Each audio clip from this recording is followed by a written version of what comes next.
Hi everyone, and welcome to this week's edition of the Full Court Press, the fastest 5 minutes in high school basketball. I'm Steve Barlow.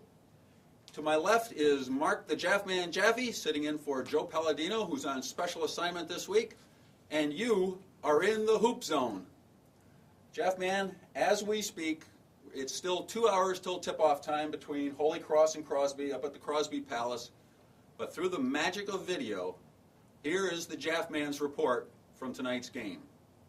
Holy Cross had a decisive victory against Crosby Saturday night, 85-70, with 4 double-figure scores, led by Taquan Zimmerman, who had 22 points and 10 assists. He led the way with not only with his points and his passing the ball, but his court savvy and just the ability to keep the pace of the game going.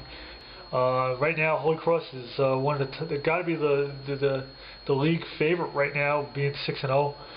With the Hearts right there, so the winner of that game is going to be in really good shape. But we can't forget about the Bulldogs down the line, and we also can't forget about Torrington, who also won at the buzzer Saturday night. And Tuesday night, the Kaner Tech boys basketball team inaugurated their beautiful brand new gymnasium off Watertown Avenue. Unfortunately for the Panthers, Abbott Tech spoiled their party with a 78-62 victory. We talked afterwards with Hank Spellman, undoubtedly the best-dressed coach in the city.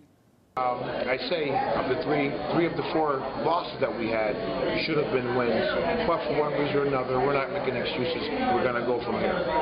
There are no means down in the dumps or finished or through. We're going to lick our wounds, gather ourselves back together, we're going to build up and going to fight some more. In their next game right after that loss to Abbott Tech, the Panthers did achieve their first victory of the season, beating Wright Tech 84-42. C.J. Davis had 18 points and Todd Smith had 11 for Kaner Tech. And now it's time for this week's Republican American Greater Waterbury Top 10.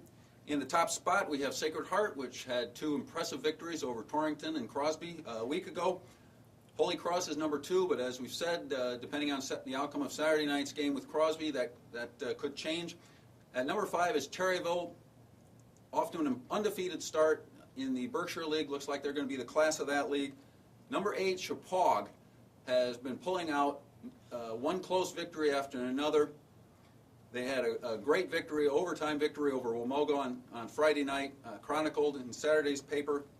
And at number 10, a big shout out down the valley to the Oxford Wolverines, their first victory of the season. They defeated Eli Whitney Tech of Hamden 54-47 on Tuesday. Frank Dugnali had 17 points, 9 rebounds, and 5 blocks in the first varsity victory in school history. You know, I think that Dave Yakis, former Holy Cross basketball player, is going to do a great job building that program up. It's going to take time for them to play in a tough Southwest Conference. They got a lot of underclassmen. There's no seniors on the team, just like in football. No seniors in the school either. So yes, it's going to be interesting to see how they progress as the season goes on. Last week we talked to 3 of the players from Oxford and Coach Dave Yakis about the competition on the varsity level and the progress that needed to be made going from the JV level. And this year, they know what they're doing.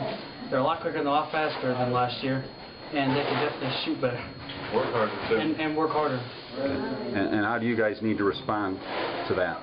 We need to get up just as quick and as fast as they're moving. Just work as hard in practice as they do. It's not harder. Work as hard on the court, not harder. And hopefully we'll get to where they are. Our tempo's got to be just as high as theirs is. Fundamentally, we've been getting better every day. There's certain drills we do in practice that we get better at. You can see the improvement day to day in the kids. Their attitude's great. They work hard.